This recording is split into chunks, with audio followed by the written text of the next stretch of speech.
Sheila's POV. Ni hindi ko magawang kumurap, ayoko man sana ipakita sa kanya, pero ramdam kong panginginig ng buong katawan ko. Natatakot ako sa pwede niyang gawin. Yun ang totoo. Anong ginagawa mo dito? Pilit kong sambit dahil para akong pinutulan ng dila. Nagtayuan ang balahibo ko na binigyan niya lamang ako ng isang pala-inosenteng ngiti. Parang isang demonyang nagbibihis anghel. I'm worried nang nalaman ko nandito ka sa ospital, kaya dinalaw kita. Hindi ka ba masayang makita ako? Pa-inosenteng tanong niya na para bang napakabait niya. Hindi ako masayang makita ka. Ayoko sa'yo dito. Umalis ka bago pa ako tumawag ng security. Madina't matapang kong sagot sa kanya. Dahan-dahan tong humakbang patungo sa akin. Ouch! Nakangusong sabi pa niya, pero agad ding napalitan yon ng isang nakakatakot na ngiti na may nilabas siyang baril mula sa kanyang likuran. You don't want me here? Well, the feeling is mutual, Sheila. Ayoko din sa'yo, kaya papatayin na lang kita. Nakangiting sabi niya at agad tinutok sa akin ng baril. Uminit ang gilid ng aking mga mata. Ilang lunok munang nagawa ko bago ito nakalma. Any last word? Message? Sige na, pagbibigyan kita. Go on, Sheila. Hindi naman ako ganun kasamang tao. Malaking ngiting sabi niya. Hindi na siya yung dating Yuri na unang nakilala ko. Hindi man maayos ang pagtrato niya noon sa akin ay mataas ang tingin ko sa kanya. Sa galaw at postura pa lamang niya ay makikita mo na isa siyang babaeng may pinag-aralan, sopistikada at may magandang reputasyon sa buhay. Ngayon, hindi ko na makita yun. Wala nang bakas ng dating siya, ang tanging naiwan na lamang ay ang masangsang na pag-uugali niya. Baliw ka! Pag-aakos ako. Medyo nagulat pa to sa aking sinabi pero agad din siyang nakabawi. Tumawa siya na para bang sobrang nakakatawa na sinabi ko. Tama ka, Sheila. Baliw ako. Ano bang nagawa ko sa'yo? Ano bang kasalanan ko't pati ang mga anak ko dinadamay mo? Matalim niya akong tiningnan. Ang medyo singkit niyang mata at mas lalo pang sumingkit. Tanaw ko din ang pagtigas ng panga nito at panginginig ng labi niya. Mga agaw ka! Mga agaw ka, Sheila! Yun ang kasalanan mo! Galit na sigaw nito sa akin. Wala akong inagaw sa'yo! Balik na sigaw ko sa kanya dahil hindi ko maintindihan ang sinasabi niya. Shut up! Malandi ka! Inagaw mo sa akin si Elijah! Inagaw mo sa akin si Lola at ang mga pueblo! Sigaw nito sa akin habang isa-isang nagtutuluan ang mga luha niya. Napapailing na lamang ako sa mga binibintang niya at pilit maging alerto dahil sa hawak niyang baril na nakatutok sa akin. Pinatay nila ang mami ko. Pinatay nilang mami ko dahil si Tita Marie ang gusto nila para kay Daddy. Mahina akong pagkakwento niya. Legal akong anak pero pinagkait nila yon dahil ayaw nila sa mami ko. Alam nilang pinagbubuntis niya na ako noon pero pinilit pa din nila si Tita Marie kay Daddy. Dahil doon ang tingin ng lahat sa akin ay anak sa labas. Anak sa labas ang tingin ng lahat sa akin kahit ang mami ko naman talaga ang unang minahal ni Daddy. Inilayo nila ako kay mami. Wala silang mga puso. Dapat lang talaga sa kanila yung nangyari. Dapat lang talaga sa kanila yun. Sigaw niya sa huling salitang sinabi niya. Kahit umiiyak ay tumawa pa siya. Medyo nababahala ako nang itinapat niya sa ulo niya ang baril at inikot-ikot to sa kanyang buhok. Ginawa kong lahat para magustuhan nila ako. Bata pa lang ay nagpapakitang gilas na ako sa kanila na dadating ang oras na akong karapat-dapat na magmana ng lahat na meron ng pueblo. Pero epal yung asawa mo. Ni wala pa nga siyang ngipin ay pinagsasangkalan na nilang sa kanya lahat. Sa kanya lahat. Kahit wala naman siyang kwenta. Patuloy niya pagkwento sa kawalan nakatingin. Pero dahan-dahan siyang tumingin sa akin. Kaya tuloy, pinakidnap namin siya ni Mommy. Pasensya na't nasama ka pa. Natutuwang sabi niya. Ikaw may gawa nun. Wala kang puso. Ang sama mo. Galit na sabi ko. Shh! Huwag kang magalit muna. Masyado ka mainit eh. Nababaliw na sabi niya. Ang dami ko na palang utang sa'yo, no? Ikaw din nga pala nagbayad sa ginawa ko kay Lola. Grabe, napakagagaw mo, Sheila. Ang tanga mo. Panalait niya sa akin sabay tawa ulit. Naikuyom kong kamao ko sa sobrang galit. Parang sasabog ng puso ko sa mga impormasyong nalaman ko. Walang hiya siya. Ang sama-sama mo. Sigaw ko tinangkang tumayo para masampal siya ngunit napaupo lang ako sa sahig dahil sa pagkasakit ng tahi ko. Aw! Kahit kailan talaga napakahina mo, Sheila. Nakakaawa ka? But don't worry. Dahil mabait ako at gusto ko makapagbahid ng mga utang ko sa'yo, ay papagpahingahin na kita. Papatayin na lang kita. Sabi niyang ganun at saka tumawa ng pagkalakas-lakas. Biglang tayo si Sheila. Repeat after me, okay? 1, 2. Subukan mo ituloy yan, Yuri. Ikaw ang papatayin ko. Galit na singit ng kararating lang na si Judah. Oh, ang saya-saya naman. Nandito ka na din, my dear cousin. Tumatalo na sabi nito at pumapalakpak pa. You're crazy, Yuri. You're insane. Ako sa ni Judah sa kanya habang dahan-dahang lumalapit sa amin. Yeah, right, cousin. Aren't you proud of me? Kung yung kumpanyang gusto mo, sa'yo na. Isaksak mo sa baga mo. Wag na wag mo lang gagalawin ng pamilya ko. Patuloy pa ding sabi ni Judah, kasabay ng paunti-unting paglapit niya sa amin. Habang lumalapit ito ay umiikot naman si Ate Yuri, kaya siya na ngayon ang nasa may bandang pintuan. Too late, cousin. Hindi ng company ang magpapasaya sa akin. Ang pagpatay kay Sheila na gusto ko. Nakangiting sabi nito kay Judah na parang wala lang. Dadaan ka muna sa akin bago mo magawa yun. Madiing sabi ni Judah na para bang hindi siya natatakot. Agad itinaas ni Yuri ang baril at tinutok kay Judah. As you wish? Wag, ako na lang, Yuri. Sigaw ko. Agad akong sinalubong ng matatalim na tingin ni Judah. Mga ilang hakbang na lang ang pagitan namin. Okay? Natatawang sabi nito at sa akin naman tinapat ang baril. Ako, Yuri. Sigaw ni Judah. Wag, Yuri, ako. Sigaw ko din. Shut up, Sheila. Galit na sigaw ni Judah sa akin. Ako may kasalanan sa iyo, Yuri. Akong patayin mo. Matapang na sabi ni Judah. Wag, please. Hindi pwede, Judah. Umiyak na sambit ko. Shut up! Napakagulo nyo. Ginagago nyo ba akong dalawa? Frustrated na sigaw niya. Ikaw, Judah, masyado kang epal. Si Sheila ang pinunta ko dito. Siyang gusto kong patayin at hindi ikaw. Bali niya kay Judah sabay tutok ng baril dito. Wake up, Yuri. Kung makapagsalita kay parang pumipili ka lang ng laruan mo ah. Galit na sigaw ni Judah dito at talagang kitang hindi niya mapigil ang sarili dahil nanginig ng kamao niya sa sobrang higpit ng pagkakakuyom. Tumawa lang ito. Pasalamat ka nga, Judah, at hindi ang mga anak mong pinupuntirya ko. Pagbibida pa niya. Tangin na, Yuri. Tigilan mo na to. Galit na sigaw ni Judah at nagtatangkang lapitan si Yuri para agawin ng baril nang mabilis itong tinapat sa akin. Sa sobrang bilis ng pangyayari, ay nakita kong pumihit ng tumakbo si Judah pabalik patungo sa akin bago ko ipinikit ang aking mga mata. Isang malakas na putok ng baril ang umalingaw-ngaw sa buong kwarto, kasabay na pagkakadaga ng katawan ni Judah sa akin. Gusto kong umiyak. Wala akong lakas ng loob na imulat ang aking mga mata para tingnan ko ano talaga ang nangyari. Pero napilitan akong dumilat nang magsalita si Judah at nang biglang nawala si Yuri. Sheila, paus na tawag ni Judah. Tiningnan ko siyang mabuti, walang bakas ng sakit sa kanyang mukha. Wala na akong ibang nagawa kung hindi ang yakapin siya. Bitawan niyo ako! I said bitawan niyo ako! Mga walang hiya kayo! Pagwawala at pagpupumiglas ni Yuri mula sa mga nakahawak na security sa kanya. Pero agad akong nabato nang makita ang isang duguan at nakahandusay na katawan malapit sa amin. Hindi pwede! Hindi pwede! Daddy ko! Agad akong kumuwala sa yakap ni Judah at tumakbo palapit kay Daddy. Daddy! Bakit Daddy? Umiiyak na tanong ko. Tumawag kayo ng nurse! Tumawag kayo ng doktor! Malakas at nagmamakaawang sigaw ko. Daddy, please! Dumilat ka, please! Please, Daddy! Nanginginig at paulit-ulit kong sambit. Nakapikit lamang ito't hindi man lang nagre-response sa pagtapik at pagtawag ko. Daddy, wag na muna please! Pagmamakaawa ko sa kanya, agad ko namang naramdaman ang pagdalo ni Judah sa akin. Judah, nurse please! Tumawag ka ng nurse! Ng doktor!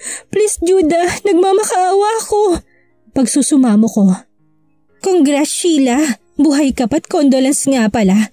Natatawang sabi niya kahit hawak na siya ng mga security. Kahit nanghihina at iniinda ko pang sakit na pagkaka-opera ko ay kinaya kong tumayo mula sa pagkakasalampak sa tabi ni Daddy at mabilis na lumakad patungo kay Yuri. Hindi ko na napigil ang nanginginig kong kamay para pagsasampalin siya. Hayop ka! Hayop! Walang hiya ka! Napakawalang hiya mo! Sigaw ko sa pagmumukha niyang sobrang namumula na sa pagkakasampal ko. Hindi pa ako nakontento at hinila ko pang buhok niya dahilan para mapadaing na siya at pigilan na ako nila Judah. Sisiguraduhin ko mabubulok ka sa kulungan at kung hindi naman ay sa mental. Madiing sigaw ko sa pagmumukha niya, saka na siya dinala ng mga guard sa kung saan.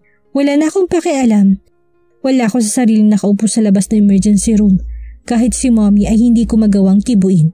Nakaupo lamang ito sa gilid. Nakayuko habang hawak ang rosaryo niya. Tahimik lang din si Judah sa aking tabing nakatitig. Bakit sinalo ni Daddy yung bala? Bakit pumunta ka pa? Sana ako na lang lahat. Kaya ko naman basta wag lang kayo. Sana ako na lang. Paninisi ko sa aking sarili.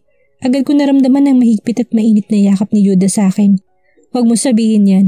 Tandaan mo may kambal na naghihintay sa pag-uwi mo. Agad ko siyang hinarap. Paano na Judah? Sabi ni Daddy babawi siya. Sabi niya aalagaan niya na ako. Sabi niya babawi na siya. Paano na? Judah, natatakot ako. Pagsusumbong ko. Shh! Huwag ka mag-isip ng ganyan. Walang mangyayaring masama kay Daddy, okay? Magtiwala ka lang sa kanya. Hindi ba, sabi niya, babawi siya. Kung ganun, hintayin mo lang. Pag-aalo niya sa akin. Hihinahon na sana ako nang biglang naglabasan ng mga nurse sa emergency room at nagmamadali. Nurse, ano nangyayari? Tanong ko pero wala ni isa ang sumagot sa akin. Nakatunganga lang kaming tatlo sa paglabas-pasok nila doon. Bumukas ng malaki ang pintuan ng emergency room nang lumabas ang dalawang nurse. Agad kong iginala ang paningin ko sa loob at nakitang tumingin na ang doktor sa kanyang orasan at may sinabi. Agad lumaki ang mata ko nang makita kong pagbigkas ng kanyang bibig. Time of death? Hindi na ako nagdalawang isip at mabilis na tumakbo papasok doon kahit madami ang humarang sa akin. Daddy, wag! Please, Daddy! Bumalik ka, Daddy, please!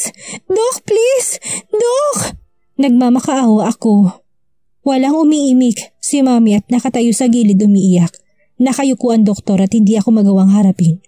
I'm sorry. Yun lang ang sinabi niya. Please naman, Daddy! Pagmamakaawa ko sa kanya at ginawa ang lahat para mapagising siya, nakasubsob lang ako sa kanya. Ayoko please, hindi pa tayo Hindi ba alagaan mo pa ako? Hindi ba babawi ka pa? Ang daya mo naman Daddy Palagi mo na lang ako sinasaktan. Sumbat ko sa kanya. Wala na akong lakas, iyak na lang ako ng iyak. Diego, tigilan mo na yan. Pag yantahin na anak mo na apektuhan sa pag-iyak niya, ewan ko na lang sa'yo. Sabi ng doktor na ipinagtaka ko. Ano pong sinasabi niyo? Tanong ko sa kanya. Nagulat ako nang biglang tumawa si Daddy ng mahina kahit nakapikit. Sorry baby, sabi nito sa akin na talatang nanghina pa. Diego! Daddy! Sabay na sigaw ni Judah at ni Mommy. Hindi naman ako nakapagsalita, nakatunganga lamang ako sa kanya. Hindi pa nito maidilat ng maayos ang kanyang mata at halatang nanghihina pa. Alam mo Iha, iyang daddy mo, muntik na ngang mamatay kanina, nagawa pang lokohin ka. Nakangising sabi ng doktor. Ngumiti lang si Daddy dahil doon. Daddy! Galit na sigaw ko sa kanya. Pumupungi pang mata nito pero pinilit ng tingnan ako ng diretso. Lalo ko napaiyak sa sinabi nito at napayakap na lang sa kanya. Kahit kailan talaga si Daddy. Saan nang galing ang wound mo, Lolo? Tanong ni Jumad. Nasa bahay kami ngayon ni Mommy. Dinalaw namin si Daddy dahil nung isang araw pa lamang ito nakauwi galing sa ospital. Ngayon ay ako nagpapalit ng gasa ng sugat niya habang nakatayo sa gilid namin ng kambal. Nasa may likod ng balikat ang sugat nito. Nakipaglaban ako sa isang witch, apo. Natatawang sagot niya sa mga ito. Agad na laki ang mga mata ng kambal. Anong klaseng witch, Lolo? The one that have a magic stick? Or the witch that rides a flying broom? Namamanghan tanong ni Shelleen. The witch that have a gun, baby?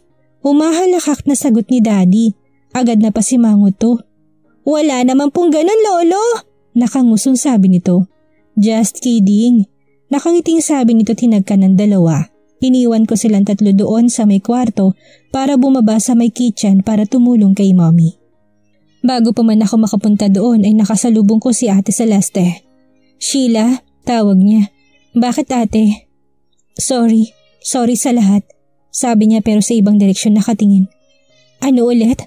Mangiyak-ngiyak na tanong ko dahil sobrang unexpected nito. Masungit tong bumalik sa akin. Bingi lang? Pagsusuplada niya, hindi na ako sumagot at mabilis siyang niyakap. Wala yun ate. Sorry din sa lahat na nagawa ko sa'yo. Sa kakulitan ko. Umiiyak at tumatawang sabi ko sa kanya, pero lalo nadagdagan ng kasiyahan ko nang ginantihan niyang yakap ko. Shh, epal ka naman eh. Ako yung nangihingi na sorry, nakiki-epal ka. Natatawa pero medyo paus na sabi niya. Sorry, sana mapatawad mo ako Sheila. Alam ko marami akong hindi magandang nagawa sa'yo pero promise babawi ako. Paniniguro niya. Agad akong humiwalay at humarap sa kanya.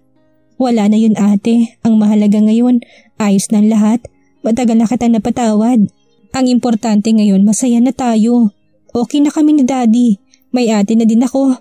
Sobrang saya ko dahil kaming tatlo ni Mami at ate Celeste ang naganda para sa dinner. Ngayon ko lang naramdaman ng ganito, sobrang saya. Good evening dad, dinig kong sabi ni Judah na malamang ay kararating lang. Daddy! Sigaw ng kambal. Nasa sala sila daddy at ang kambal samantalang kaming tatlo ay nasa may dining at naghahain.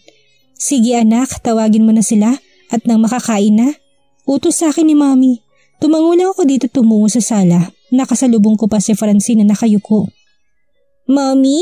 Kailan ako magkaka-daddy? Tanong nito kay ate Celeste na naglalagay ng mga plato. Napahinto pa nga ito bago bumaling sa anak. Mami, tawag ka ni daddy. Nagulat ako nang biglang sumulpot ang kambal sa harap ko at hinila ako papuntang sala. Kaya naman hindi ko na narinig ang pag-uusap nila ni ate. Mula sa pagkakaupo ay tumayo si Judah at mabilis ako nilapitan. Hi, malambing na bati niya. Hi, ginabi ka? Masungit na sabi ko at tumakto pang tumingin sa suot kong relo. Tss, baka nang bababae ka doon, dugtong ko pa. Tiningala ko si Judah pero ngisi lang sinalubong niya sa akin.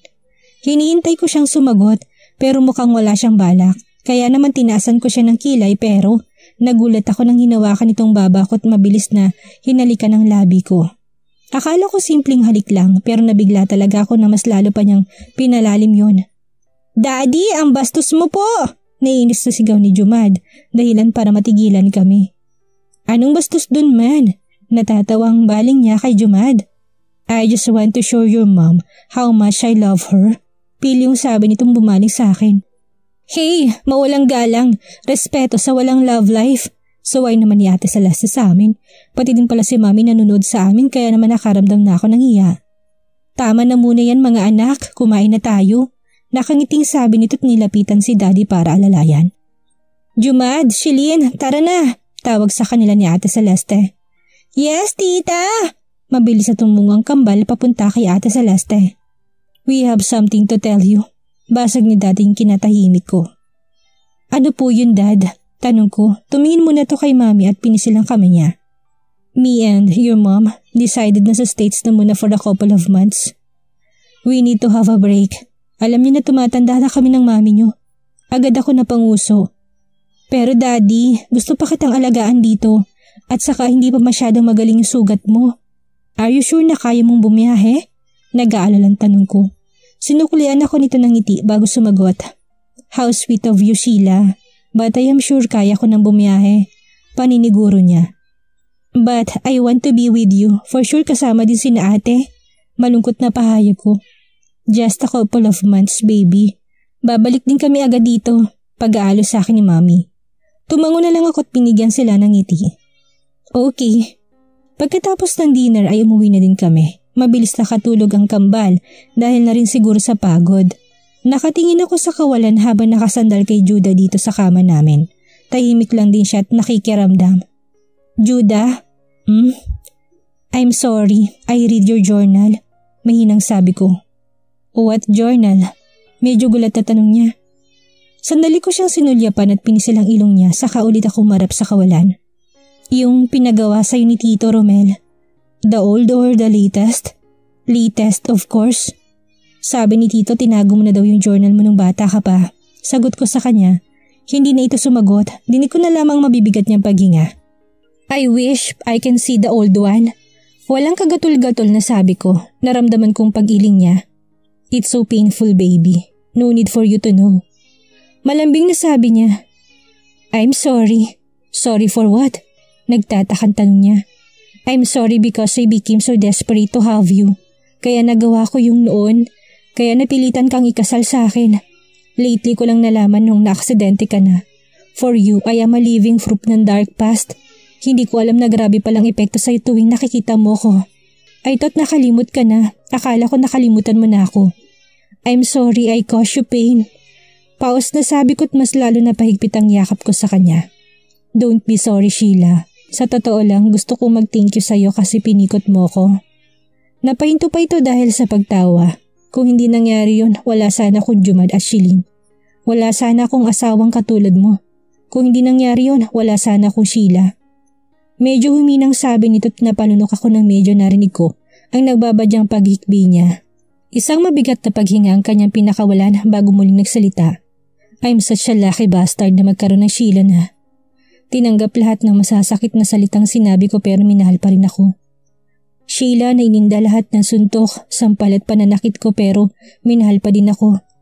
Sandali itong napahinto ng dahil sa pag-iyak.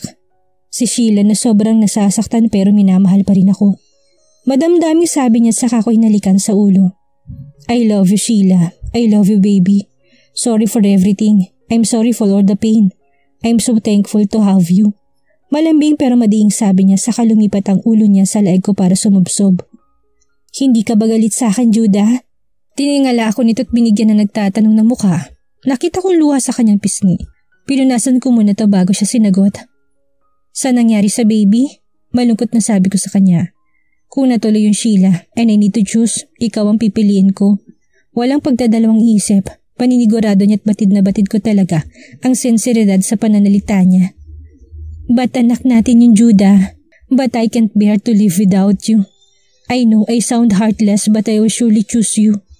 Nahihiya pero matapang na sagot niya. Nginitian ko na lang si Judah at hindi na umimik. Ginantihan ko na lang na mahigpit niyang yakap. Naiintindihan ko na si Daddy ngayon. Nung kinuwento niya sa akin yung time na kailangan din niyang mamili between me and Mommy. Si Mommy din ang pinili niya, parang si Judah sa akin ngayon pero it's so different. Pareho kami nakaligtas ni Mommy. Pero kami, we lost our child. Can you sign this for me, baby? Malambing na sabi niya at pinakita sa akin ang isang envelope. Umalis siya sa pagkakadagan sa akin kaya naman umayos ako para umupo. Mabilis kong binuksan ang envelope dahil sa curiosity. Pero lalo akong nalamig sa akin nakita. Divorce paper? Why? Nanginginig na sambit ko. Nakaupo ito sa tabi ko't nakayuko. Judah, umiyak na tawag ko sa kanya. Judah, desperadong tawag ko. Ay, nahihirapang banggit niya. May kinuha pa to sa my drawer bago humarap sa akin at sinubukan muling magsalita. Ay, hindi matuloy-tuloy na sabi niya. What, Judah? Singal ko sa kanya. Baby, natutorpe ako. Natatawang nahihiyang sabi niya. Kumunot ang noo ko dahil doon pero napasingap ako ng may tinaas siyang singsing sa harapan ko. I want to marry you again. Can you marry me again, please? Nakangiting sabi niya. Sa sobrang inis ko hinampas ko siya ng unan. Buwisit ka, Judah!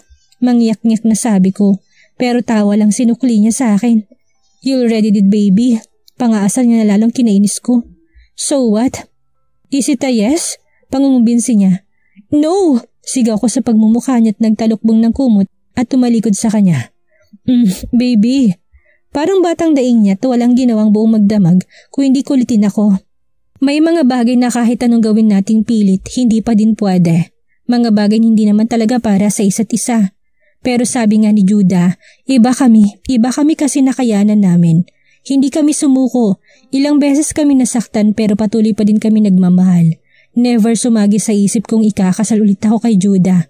But this time, hindi sa pilitan. Totoo na ito. Ito na talaga. Bumukas ang pinto ng simbahan nang nagsimula ang wedding song namin ni Judah. Nasa magkabilang gilid ko si Mommy at Daddy. Daddy, huwag ka na pong umiyak. Natatawang suway ko sa kanya kahit ako mismo ay maluha-luha na din. Nagpatuloy kami sa paglalakad. Sobrang dami ng tao pero ang mga mata ko'y diretsong nakatuon lamang sa lalaki naghihintay sa akin sa dulo. Napangiti ako nang nakita ko si Lola doon at nakayakap kay Judah. Take good care of my princess. Pagbabanta ni Daddy kay Judah. Yes sir. Paniniguro ni Judah. Mommy, you're so beautiful! Nakangiting puri sa akin ni Jumad habang hawak sa Shilin. Napangiti ako sa kanilang dalawa. Shilin is wearing a white gown same as mine. Parang smaller version lang. Si Jumad naman ay katulad ng kay Judah. Para silang kaming dalawa ni Judah. Thank you, babies. God, Iha, finally. Nakangiting sabi ni Lola at niyakap ako. Judah is crying. So cute. Kinikilig na bulong nito, tinawanan ko na lang. I do. That two word make me Mrs. Pueblo again. She's again. All the pain and sacrifices in our story is now over. Dito na po nagtatapos ang kwentong pag-ibig ni Judah at Sheila. Maraming salamat po sa lahat na sumuporta at sumubaybay. Muli magkita-kita po tayo sa susunod nating istorya.